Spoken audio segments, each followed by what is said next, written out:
Mr. Washington, tell us that story Audrey's always talking about, like when you were first partners? Oh, God, not Lawrence Taylor at the China Club. No, Mr. Washington, the knife guy, you know, Hell's Kitchen, the knife. Oh, that ain't no nice story. Oh, please, Dad, tell it. Here, I'll pour you another drink. Hey, get the man a drink. Yes, in fact, I'll do the honors. Let me join you. Dave.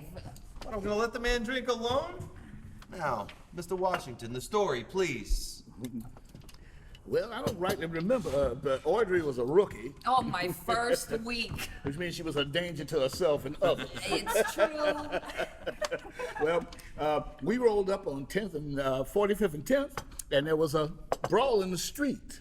And I radioed in for backup when, but Rocky Balboa here had other ideas. My blood was flowing, the adrenaline. Oh, some guy brushed me. Oh, she is just the same today. You should see her at the checkout line at the Trader Joe's. So I grabbed the guy good, but then he gets leverage and starts swinging on me. So Walter came over and beat the guy down. And I subdued him. Subdued, absolutely. So Walter's subduing him when all of a sudden I scream. 'Cause why? 'Cause the guy Walter's subduing has got a knife in his head. Knife in his head. I fucking love this story. Like in his actual head?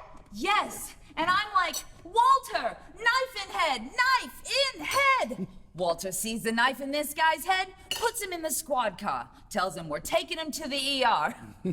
Of course, the guy's drunk out of his mind and has no idea he's got a knife in his head. Like a real knife. Yes. You hear that, baby? A knife. Uh-huh. Anyway, we get him in the car. Walter's driving. Oh, the siren. And then the guy asked me for a cigarette, so I tell Audrey, reach in my pocket and give him one of my cools.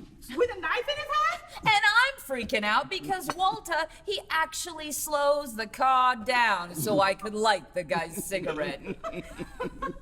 Yeah, then the motherfucker asked me if we could stop and get him a Pepsi. Oh, not Pepsi, beer. Drunk, bleeding out, blood everywhere, knife in his head, and he wants a beer. Irish first aid, why not? You know it. So I pull up to the bodega and I say to Audrey, go get the man a beer. In fact, bring me one too. So what could I do? I got the beers. Yeah, Lowenbrow, and they was good and cold too.